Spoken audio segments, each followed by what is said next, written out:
پہلی دفعہ ہوا ہے کہ جو عوام کرٹیسائز کرتی تھی یا پی ٹی آئی کا ورکر کرٹیسائز کرتا تھا کہ لیڈران نہیں نکلتے، جس طرح سے 26 نومبر کے ایونٹس کے اراؤنڈ حوال کیا گیا کہ ڈی چوک میں 79 ورکروں کو چھوڑ لیے، تو اس اثر کو زائل کرنے کے لیے آپ نے دیکھا کہ پہلی دفعہ اس ہفتے والے دن آپ کی تمام قیادت کے پی کے MPAs, national assembly کے تمام ایم این اے، صوبائی پنجاب کے ایم پی ایز کٹھے نکلے اور جی ٹی روڈ پہ انہوں نے اپنا ایک تگڑا پاور شو کا مظاہرہ کیا. جگہ جگہ چلے ورکروں کی گرفتاریاں بھی ہوئیں، وہ ایک طرف کر کے وہ تو مرزا افریدی صاحب کے کھانے پہ گئے نا، یہ سارے اکٹھے ہو کے اڈیالہ کے باہر آج تک کیوں نہیں آئے؟ میرا سوال یہ ہے.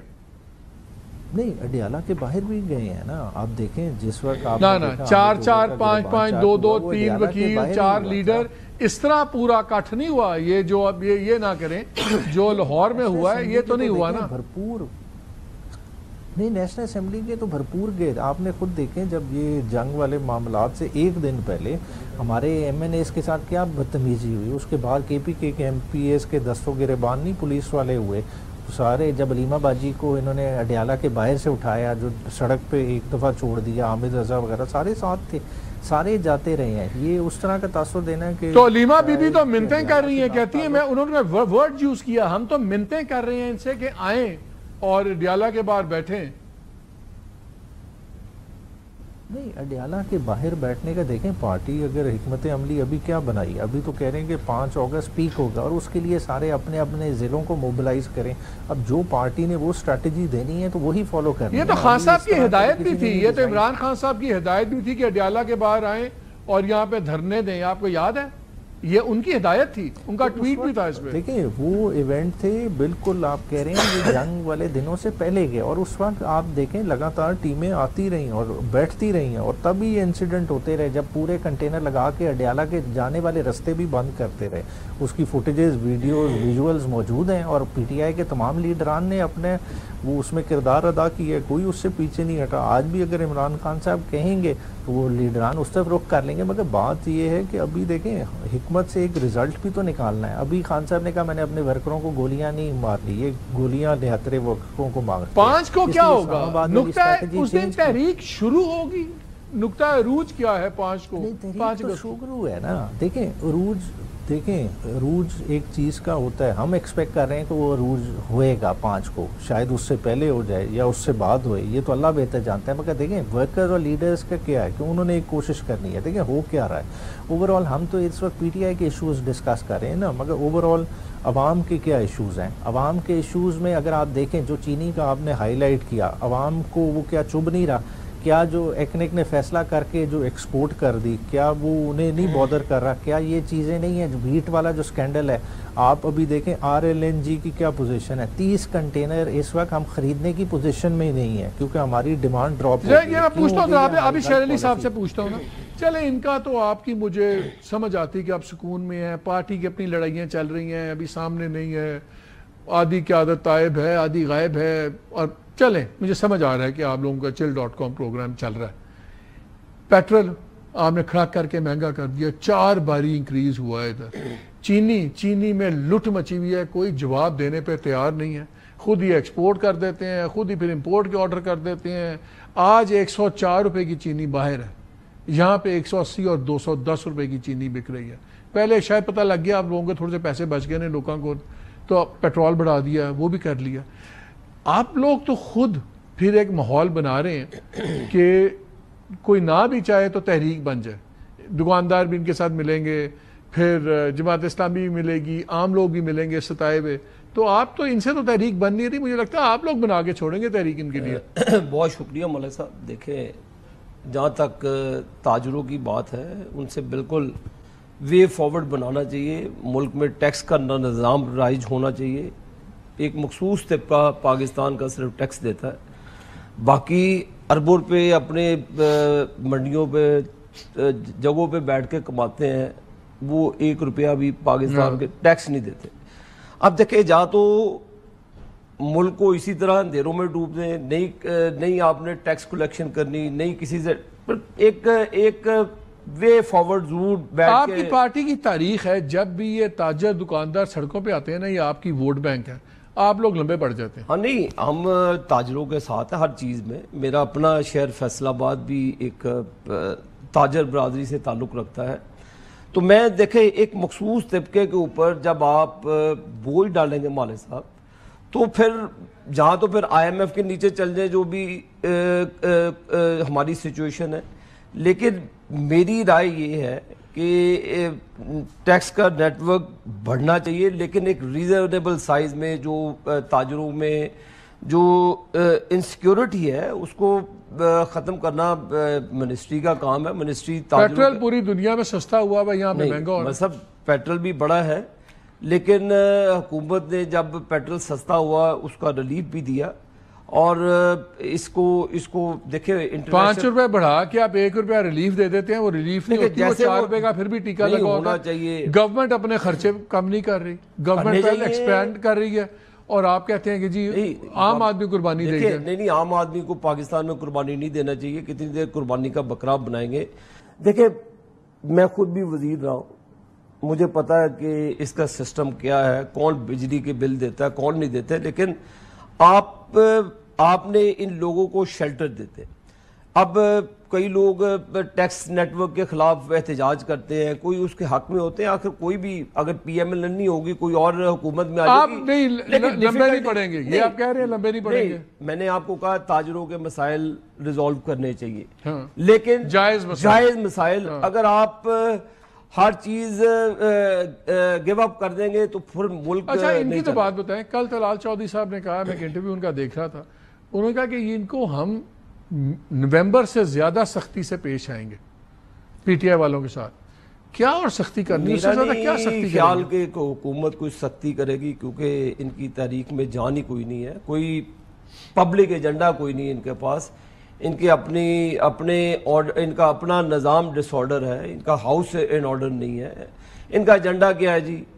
عمران خان کو دیسی مرغا نہیں ملتا، عمران خان کو ایکسرسائز والی مشین نہیں ملتی، عمران خان کو آج چھینک آئی ڈاکٹر نہیں کہا. یہی ایجنڈا. آپ بیرسٹر سیف کو سن لیں، آپ ان کے پی ٹی آئی، انہوں نے آج تک پبلک ایشوز پر مالک صاحب بات نہیں کی. میں بھی ان کو بڑے غور سے کبھی کبھی ٹائم ملے تو سن لیتا ہوں، ورنہ میں توجہ نہیں دیتا.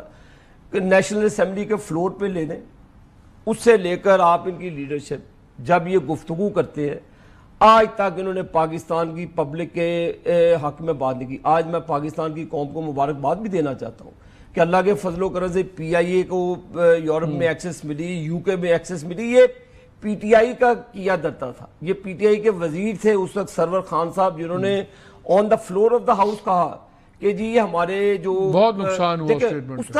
اس کا ذمہ دار مالک صاحب کون ہے؟ آج تک اس کی انویسٹیگیشن ہوئی، آج تک سرور خان کو لا کر کٹہرے میں پی آئی کے ساتھ جو ہوا سو ہوا. بہت سے پاکستانی پائلٹس کو باہر کی نوکریوں سے نکال دیا. تو یہ ہماری بدقسمتی ہے کہ اس طرح کے لوگ پارٹیاں بھی بدلتے ہیں، جگہ بھی بناتے ہیں. میں آپ کی گفتگو سن رہا تھا، مرزا افریدی صاحب میرے بھی دوست ہے، لیکن وہ ان کی لائلٹی آپ کو پتہ ہے ایک جگہ ہی ان کی لائلٹی ہے. تو اس لیے لائلٹی سب سے بہتر ہے بیرسٹر سیف صاحب کی.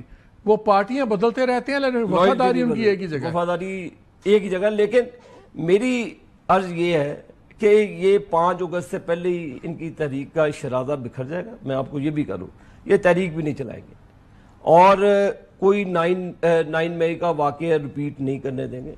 کسی پی ٹی وی پر حملے کرنے کی اجازت نہیں کرنے دیں گے، کوئی روڈ بلاک کر کے کوئی پاکستان کا نقصان نہیں کرنے دیں گے. اسمبلی میں تو احتجاج کرتے نہیں ہیں مالک صاحب. اسمبلی میں ان کے 90 ریزنیبل سائز ہے.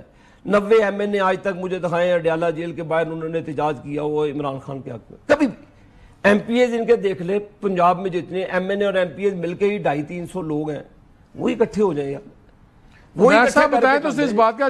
اڈیالہ جیل کے باہر ہی بیٹھ کے تھا دے. میں جب بھی تحریک چلتی ہے نا، اس کا بڑا ایک اسپیسیفک آبجیکٹو ہوتا ہے. ابھی تک جتنی باتیں ہم آپ کی سن رہے ہیں بہت براڈ سٹروکس ہیں، قانونیت، آئین وغیرہ، یہ اچھی باتیں ہیں، لیکن تحریکیں ایک آدھ ایشو پہ چلتی ہیں. چاہے وہ ہے جی وزیر اعظم بدلو، وہ جی مارشل لا ختم کرو، اس قسم کی باتیں ہوتی ہیں. ایک تو ابھی تک سینٹرل 1 پوائنٹ ایجنڈا کیا ہے؟ گورنمنٹ کہتی ہے آپ کا 1 پوائنٹ ایجنڈا ہے عمران خان کی رہائی، آپ کہتے ہیں، ہم کہتے ہیں قانون آئین کی بالادستی. وہ تو 2 سال سے بات چل رہی ہے. یہ تحریک مختلف کس طرح ہوگی ارلیئر جتنی بھی آپ کی جلسے جلوس ہوئے؟ دیکھیں ساری چیزیں جڑی ہوئی ہیں 8 فروری کی جو ڈکیتی ہوئی ہے تحریک انصاف کے ساتھ کہ عوام نے ووٹ کسی اور کو دیا اور جتا کسی اور کو دیا گیا, اور جب تک وہ مینڈیٹ ریسٹور نہیں ہوتا تو ساری قباحتیں اسی سے ارائز ہو رہی ہیں. جو آگے سول سپرومیسی کو جو ڈیمیج ہوا وہ اسی کی وجہ سے ہوا کہ سلیکٹڈ لوگ بٹھا دیے گئے. سلیکٹڈ لوگوں نے کیا کرنی تھی, تابع داری کرنی تھی, اور اسی تابع داری کے نتیجے میں کیا ہوا, 26ویں آئینی ترمیم آئی. اور تو 1 پوائنٹ کیا ہوگا, نئے الیکشن, کیا اس قسم کی ڈیمانڈ ہوگی؟ ایک نیا الیکشن, یہ ہوگی ڈیمانڈ؟ خان صاحب تو پہلے بھی جو اس سے پہلے بات کر چکے تھے, جو اس میں نئے الیکشن کا ہی انہوں نے کہا تھا, کیونکہ دیکھیں اس وقت مینڈیٹ ریسٹوریشن کی طرح نہ یہ اس پوزیشن میں ہے جس طرح سے ہے. اب جو ان کو بٹھانے والے ہیں, ٹھیک ہے, وہ اگر ڈیسائیڈ کرتے ہیں, کیونکہ دیکھیں اوور آل ان کی بھی اپنی لمیٹیشنز ہے. دیکھیں جو آپ کہہ رہے ہیں نا یہ chill.com ہے, chill.com تو نہیں ہے, بنیادی طور پہ یہ اس پوزیشن میں نہیں ہے, فیصلہ کن پوزیشن میں نہیں ہے, جس وجہ سے انہیں جو ادھر سے ہدایت آ جاتی ہے یہ اس طرح سے کر لیتے ہیں. 26ویں آئینی ترمیم میں اس کا سب سے بڑا ثبوت تھا کہ ایوان میں کسی کو کان و کان خبر ہی نہیں تھی, اور اتنی بڑی ایک ترمیم سامنے آ گئی, اور پھر آپ نے دیکھا لائن میں لگ کے سب نے اس کو ووٹ دیا. تو ابھی بھی یہی صورتحال ہے کہ پیچھے مینیجرز کوئی اور ہیں, وہ اس ساری پولیٹیکل سچویشن کو مینیج کر رہے ہیں. اور بنیادی طور پہ اگر دیکھیں نا, پی ٹی آئی جو اس چیز کو کیپچر نہیں کر پا رہی. وہ آخری سوال, اگر آپ کی پرنسپل, اگر میرا سوال یہ ہے, اگر آپ ایک پرنسپلڈ آئینی بالادستی کے لیے تحریک نکالنا چاہ رہے ہیں تو آپ کی پہلی شرط ہی بڑی غیر آئینی. آپ کہتے ہیں کہ ہم اسٹیبلشمنٹ سے بات کریں گے. یہ کون سی آئین کی شک میں اور ڈیموکریسی کی کون سی روح میں ہے؟ آپ ان سے بات کریں, یہ بھی اجازت کے بغیر تو نہیں بات کریں گے نا ان کی. تو آپ لوگ تو آئین کی بات کرتے ہوئے خود پہلی غیر آئینی بات کرتے ہیں. آپ بالکل ٹھیک اس چیز کا اشارہ کر رہے ہیں, مگر دیکھیں اب ہائیبرڈ نظام کی ہم نے تو بات نہیں کی نا. آپ دیکھیں ڈیفنس منسٹر کیٹیگوریکلی کیا کہہ رہے ہیں کہ ہائیبرڈ نظام نے اس ملک میں ونڈرز جو ہے نا اچیو کی ہیں.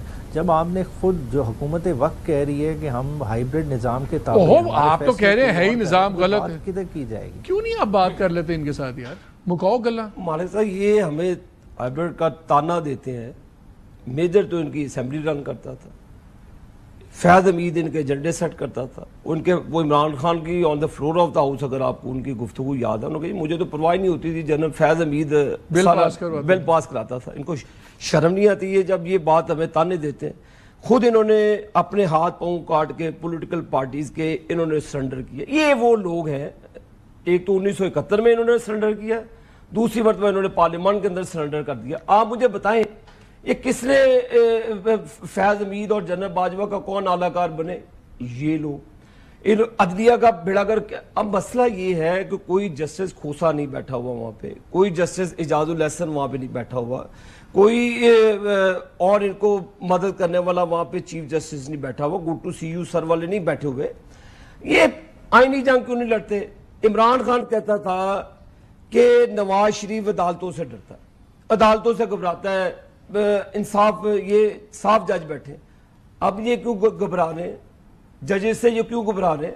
کیوں نہیں آئینی طور سے اپنے وہ چور لیڈر کا یہ فیس کرتے ہیں؟ ہمارا مسئلہ یہ ہے, یہ مسئلہ نہیں ہے مالک صاحب, یہ میرا رائٹ بنتا ہے ہمارا مسئلہ ہے کہ میں ان کو یاد دلاؤں ماضی کا, ان کا کتنا خطرناک ماضی تھا. انہوں نے کیا ظلم نہیں کیا ہمارے ساتھ. جب آپ اپوزیشن میں تھے آپ اپنی مرضی کے جج چاہتے تھے, یہ اپوزیشن میں تھے یہ اپنی مرضی کے جج چاہتے تھے. کبھی جج لائے نہیں اپنی مرضی کے.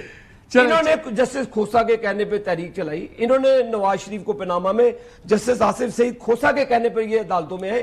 یہ آپ سے کوئی چیز چھپی نہیں ہوئی ہے. یہ لوگ ہمیں تانے دیتے ہیں یا مالک صاحب کم از کم یہ تو ان کا ریکارڈ سیٹ کرتے ہیں. چلے آپ دونوں کا بہت شکریہ, بڑا وقت ختم ہو گیا. راجل اسی بات پہ یہ سیگمنٹ ختم کرتے ہیں کہ دیکھنا اب یہ ہے 5 اگست بھی زیادہ دور نہیں ہے, کیا ایک فریکچرڈ اپوزیشن گورنمنٹ کے لیے کوئی مشکلات کھڑی کر سکتی ہے؟ کیونکہ زمینی حقائق تو اس وقت ان کے گورنمنٹ کے حق میں ہے, مگر ایک گورنمنٹ کیا یہ اپنے لیے مسئلے بڑھا رہی ہے جب ان کو پرواہ نہ ہو؟ جس طرح چینی سکینڈل کے اندر اربوں روپے کا ٹیکہ عام لوگوں کو لگا اور گورنمنٹ کی پروٹیکشن میں لگا اور ان کی معاونت سے لگا, جس طرح پیٹرول کو بے دردی سے بڑھایا جاتا ہے, جس طرح باقی چیزیں, معاشی حالات دن بدن لوگوں کے, عام آدمی کے خراب ہو رہے ہیں, میگا انڈیکیٹرز اچھے ہو رہے ہیں اکانومی کے, عام آدمی اور پسرا ہے. کیا یہ ساری چیزیں تو وہ ایک ایونٹ کریٹ نہیں کریں گی جس کو پی ٹی آئی نہیں ڈھونڈ سکی، مگر شاید یہ خود پکڑا دیں پلیٹ میں رکھ کر. یہ تو وقتی بگاڑے گا. بریک لیتے ہیں، بریک کے بعد آ کے ذرا پیٹرول پہ بات کریں گے کہ پیٹرول بڑھانے کی جسٹیفیکیشن کیا، قیمتیں بڑھانے کی. بریک کے بعد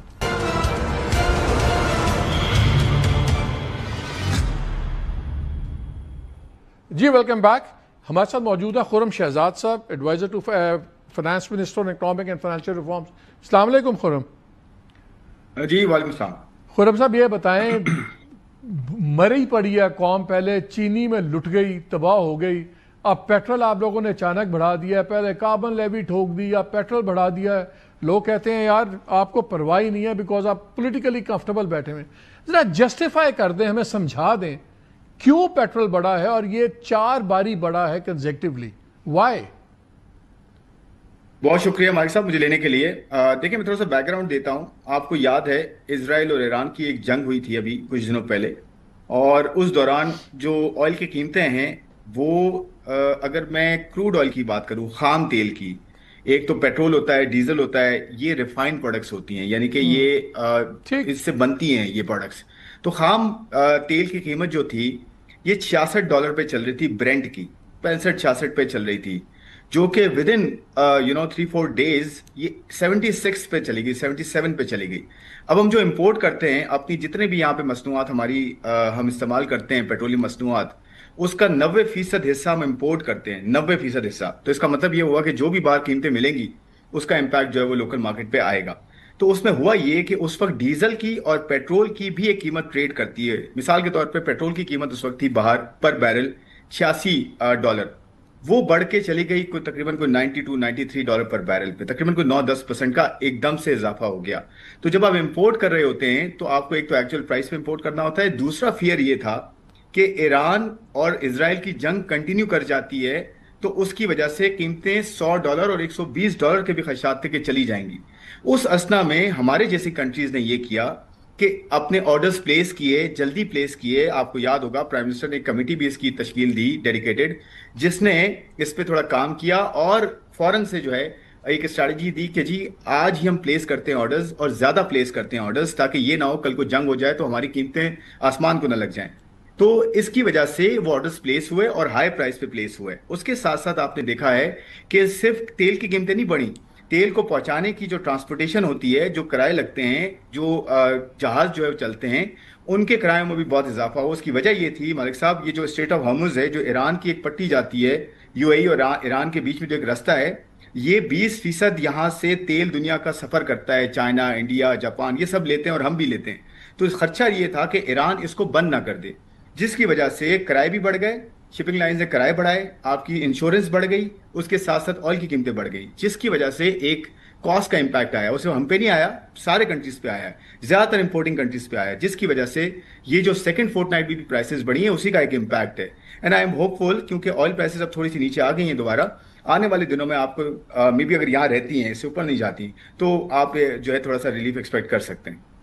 نہیں تو اب تو پرائسز نیچے آ رہی ہیں، تو یہ جو اب مس کیلکولیشن تو میں کہوں گا ٹھیک ہے، کئی بار یہ آپ گورنمنٹ کو کرنا پڑتا ہے، آپ ہیج کرتے ہیں اپنی بیٹس کو. وہ آپ کو ڈونلڈ ٹرمپ نے مروا دیا سب کو، بڑی جلدی صلح کروا کے پیٹرول اس نے نیچے لے آیا. لیکن اب عام آدمی ہم نے دیکھا ہے کرائے بڑھ جاتے ہیں پھر نیچے نہیں آتے. جو ایک بار یہ نیا بینچ مارک بن جاتا ہے وہ پرانے پہ نہیں آتا، وہ پروفیٹیرنگ شروع ہو جاتی ہے. اس پہ آپ لوگ گورنمنٹ کیا کرے گی کہ یہ چلیں، ہو سکتا ہے کچھ پیسے آپ سستا کر دیں، جس پرپورشن سے بڑے ہیں کیا اسی پرپورشن سے کمی بھی ہوگی؟ بیکاز ہوتا ہے یہ آپ $5 بڑھاتے ہیں اور پھر ریلیف دے دیتے ہیں 50 پیسے، $1. یہ جو $4 پڑا ہے، اب ڈیزل آپ کا $11.37، $10.39، اتنا ہی کم ہوگا. بڑا اچھا آپ نے سوال کیا. اس میں 2 سوال ہیں. ایک تو یہ کہ جی کرائے اگر بڑھ جاتے ہیں تو نیچے نہیں آتے، تو اس کا کیا کر رہی ہے گورنمنٹ آف پاکستان. دوسرا یہ کہ جی کتنا اور جو ہے کم ہو سکتا ہے، ایگزیکٹلی اتنا ہوگا یا نہیں ہوگا. دیکھیں پہلے میں دوسرے سوال کا جواب دیتا ہوں کہ یہ نہیں کہا جا سکتا کہ ایگزیکٹلی کم ہوگا یا زیادہ ہوگا. میں آپ کو ایک ایگزامپل دیتا ہوں. پاکستان میں پیٹرول کی قیمتیں مالک صاحب 331 یا 330 روپے اس کے قریب جو ہیں یہ ہائیسٹ گئی ہیں، اور یہ میرے خیال میں کوئی پچھلے 12 مہینے کی اگر آپ بات کر لیں اس میں گئی ہیں. تو 330 331 سے واپس 260 255 پہ آئی ہیں، اور کافی عرصے تک یہاں پہ اسٹیگنٹ تھی کیونکہ آئل پرائسز ہی ایک جگہ رکی ہوئی تھی، کوئی مسئلہ نہیں تھا. پھر اچانک پاکستان انڈیا کی پہلے وار ہوئی, پھر اس کے بعد اسرائیل اور ایران کی وار ہوئی, اور رشیا کی وار آپ کو پتا آلریڈی چل رہی ہے, اور اس کے ساتھ ساتھ چائنا جو ہے وہ آہستہ آہستہ اس کی گروتھ نیچے آنا شروع ہوئی ہے, سلو ڈاؤن ہونا شروع ہے, جس کی وجہ سے قیمتیں نیچے آئی ہیں, ادروائز نیچے نہ آتی. لیکن کیونکہ اب آئل تھوڑا سا نیچے آیا ہے, اگر یہاں اسٹیبل رہتا ہے اور ہماری کرنسی اسٹیبل رہتی ہے, جو ایکسپیکٹڈ ہے کہ اسٹیبل رہے, تو اس کی وجہ سے آپ کو نظر آ سکتا ہے ریلیف. لیکن میں یہ کہنا چاہ رہا ہوں کہ 331 سے 256 پہ جب آئیں تو کسی نے یہ بات نہیں کی کہ اتنا بڑا ڈکلائن بھی آیا اور یہاں اسٹیبل رہی. اب ایک مہینے میں آپ کا ایک مہینے میں 18-19 روپے بڑھنا از لائک کریزی. میں اس لیے پوچھ رہا ہوں کتنا ریلیف ایکسپیکٹ کریں لوگ؟ بڑھانے پہ تو آپ نے ایک مہینے میں بڑھا دیا نا 18-19 روپے. اب یہ اگر آپ 6 مہینے میں نیچے لائیں گے تو ظاہر ہے کوئی بات نہیں کرے گا. مطلب کہ میں یہ پوچھنا چاہ رہا ہوں کہ اتنا بڑا انکریز کتنی شارپلی نیچے آئے گا؟ کیا ہم اگلے مہینے ایکسپیکٹ کریں کہ 5-6 روپے نیچے آ جائے, پھر اسے اگلے مہینے اور 5-6 آ جائے, fortnight to fortnight? ہم کس سپیڈ سے ایکسپیکٹ کریں گے نیچے آئے گا؟ دیکھیں میں پھر وہی کہہ رہا ہوں کہ یہ نا امپورٹ پہ ڈیپینڈ کرتا ہے. یہ پچھلے 15 دنوں کی ایوریج ہوتی ہے. میں تھوڑا سا میکینزم سمجھاتا ہوں کہ ہوتا یہ ہے کہ جب بھی آئل یہ پیٹرول کی قیمتیں اناؤنس ہوتی ہیں وہ پچھلے 15 مہینوں کی ایوریج پہ ہوتی ہیں کہ پچھلے 15 مہینوں میں کتنی ایوریج رہی, امپورٹ کاسٹ کیا رہی, انشورنس کیا رہی, کرنسی ریٹ کیا رہا. یہ سب میکینزم ہے پوری پرائسنگ کا جو کہ اس کے بعد طے ہو کے آتی ہے. اور کمپنیاں امپورٹ کرتی ہیں, پی ایس او ہے سب سے بڑی امپورٹر ہے, یہ امپورٹ کرتی ہے, تو اس کی ایوریج کاسٹ اسی وقت پتہ لگتی ہے. تو بیسکلی روپیہ 2 روپے کی ریلیف آ جائے گی, 19 روپے چلے جائیں گے, روپیہ 2 روپے کی ریلیف آ جائے تو ہم شکریہ ادا کریں آپ کا. نہیں میں یہ نہیں سمجھتا. دیکھیں میں یہ کہنا چاہ رہا ہوں جو انٹرنیشنل آئل پرائسز ہیں یا کموڈٹی پرائسز ہوتی ہیں اس پہ کسی کا زور نہیں چلتا. آپ کے سامنے میں نے ایک پورا میکینزم بتایا ہے. اس سے زیادہ بھی نیچے آ سکتی ہیں آئل پرائسز. کل اگر آپ کی جو ہے وہ ٹوٹ جاتی ہیں, مثال کے طور پہ $15-20 $30 ٹوٹ جاتی ہیں, تو آپ میسو ریلیف دیکھیں گے, آپ میسو جو ہے پاس آن دیکھیں گے. تو میں اس لیے کہہ رہا ہوں کہ کوئی پرائس کمٹ کرنا مشکل ہے کہ آج جو ہے اگر بڑی ہیں تو میں نے اس کو آپ کو ریزن دیا, نیچے آئیں گی تو اس کا بھی بتا رہا ہوں کہ کیسے نیچے آ سکتی ہیں. بٹ یہ میں کہنا چاہ رہا ہوں کہ جو پرائس کا میکینزم ہے وہ بہت ٹرانسپیرنٹ ہے, اور انٹرنیشنل پرائسز جو ہوتی ہیں وہی جو ہے ٹرانسلیٹ ہوتی ہیں لوکل مارکیٹ. ٹھیک ہے عمر خرم, بہت شکریہ آپ کا سمجھانے کا. ناظرین اصل چیز یہ ہے امید سے دنیا قائم ہے. آپ امید رکھیں کہ پرائسز نیچے آئے گی, اور امید رکھیں کہ اس کا فائدہ بھی ہمیں اتنا دیں گے جتنی رسک میں ہماری جیب سے نکل گیا. بریک لیتے ہیں, بریک کے بعد آ کے ذرا یہ بگڑتی ہوئی سیکیورٹی کی سچویشن پہ بات کریں گے. ہمارے ساتھ رہیے گا.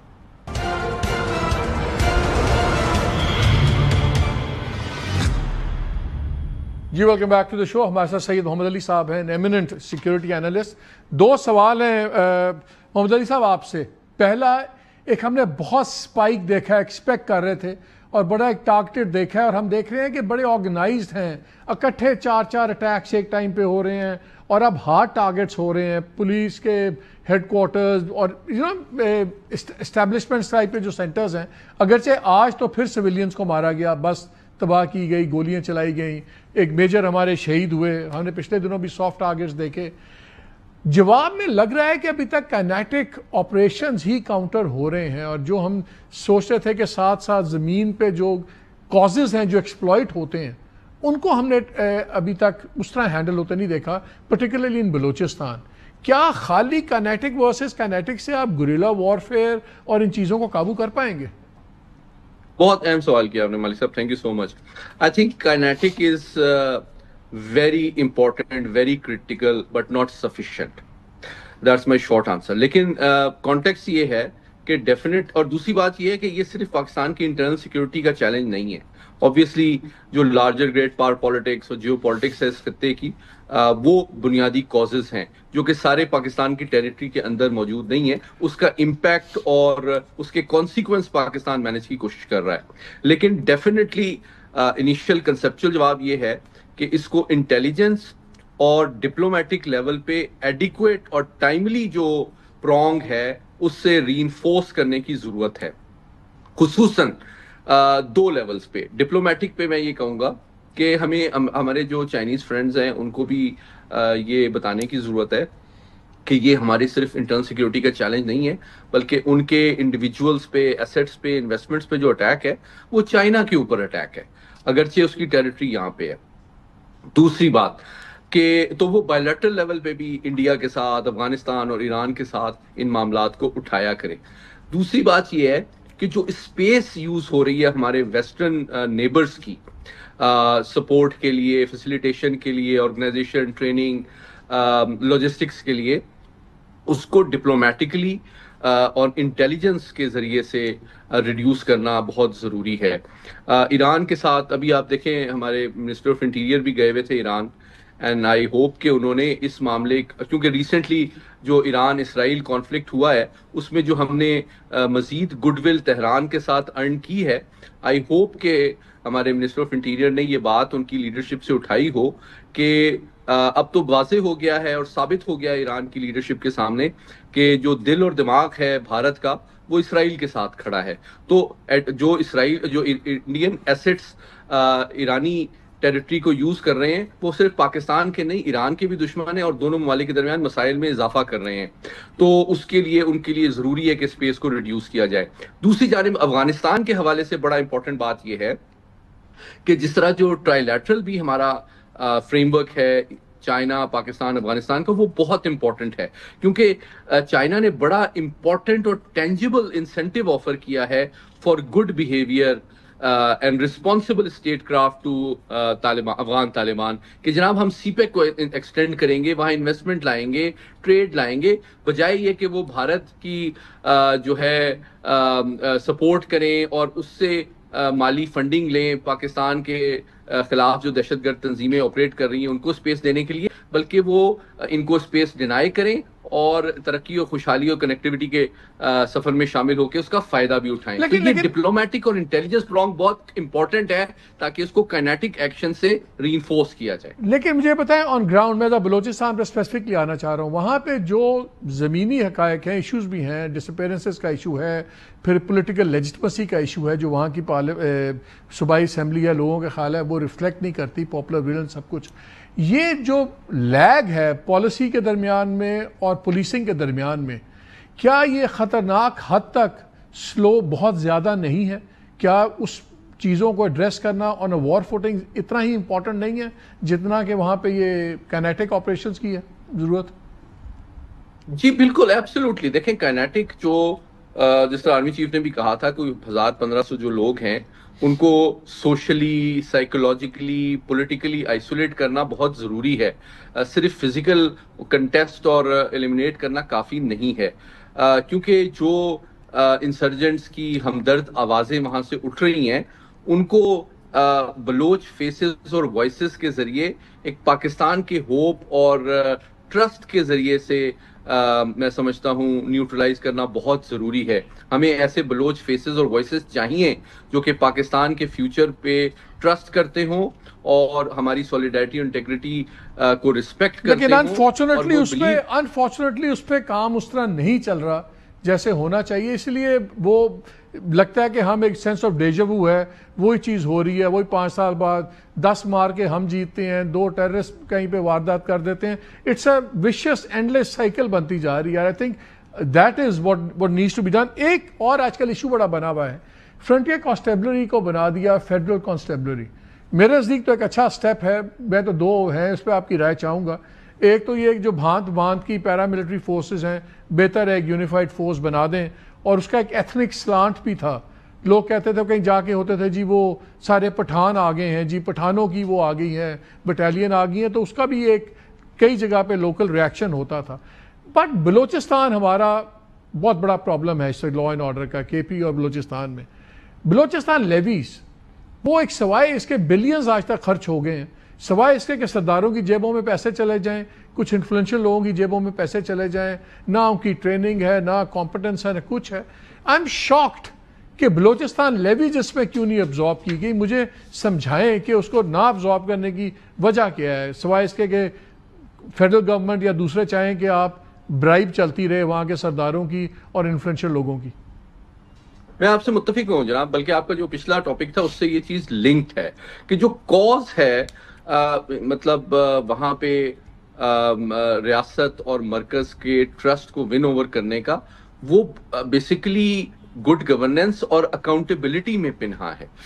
جو بھی اسٹیٹ کی جانب سے، فیڈریشن کی جانب سے وسائل اور اپرچونٹیز بلوچستان کو دیے جاتے ہیں وہ نچلی سطح تک، عام بلوچ تک پہنچنے بھی چاہیے اور پہنچتے ہوئے نظر بھی آنے چاہیے۔ اور اس کا تعلق آپ کے اس سوال سے ہے کہ جناب جو ایک نیشنل لیول کی ایک پیراملٹری فورس بنتی ہے اس کے 2-3 فائدے تو میں کوئکلی بتا دیتا ہوں، پھر لیوی کے اوپر کامنٹ کرتا ہوں. پہلی بات تو یہ ہے کہ جناب پورے پاکستان کی جس طرح اور بھی ممالک میں ایک اس کے پاس مینڈیٹ ہوتا ہے، کیپیبلٹی ہوتی ہے، ریسورسز ہوتی ہے، انٹیلیجنس ہوتی ہے، انڈرسٹینڈنگ ہوتی ہے، جو کہ sort of direct military intervention internal security کی رسپانسبلٹی اٹھاتی ہے. جس طرح آپ جانتے ہیں department of homeland security ہے امریکہ میں، اس طرح کے اور بھی ادارے جدید ترقی یافتہ جمہوریت میں موجود ہیں جو انشور کرتے ہیں کہ ملٹری انٹرونشن بھی ڈائریکٹ نہ ہو اور ملٹری کو ایکسٹرنل تھریٹ سے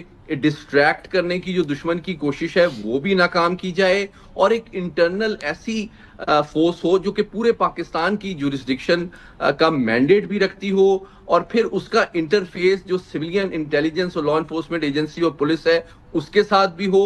اور اس میں جو خوشائند بات سامنے آئی ہے وہ یہ ہے کہ اس میں اعلیٰ جو تربیت یافتہ اور کمپیٹنس پولیس آفیسرز ہیں ان کو تعینات کیا جائے گا. تو یہ میں سمجھتا ہوں ایک خوشائند پہلو ہے. لیکن جو لیویز کا سوال ہے، میں سمجھتا ہوں کہ ہمارے پاس بہت سے ایسے ادارے ہیں جو کہ میں سمجھتا ہوں ان میں بھی کنسالیڈیشن کی ضرورت ہے اور اس پہ غور کرنا چاہیے. جو سویلین لا انفورسمنٹ ایجنسی سے بہت سارے ادارے ہیں، پیراملٹری فورسز بھی بہت سارے ہیں. لیویز کا خاص طور پہ میں سمجھتا ہوں اس کو میں گورننس اور اکاؤنٹیبلٹی کے کانٹیکس میں دیکھتا ہوں.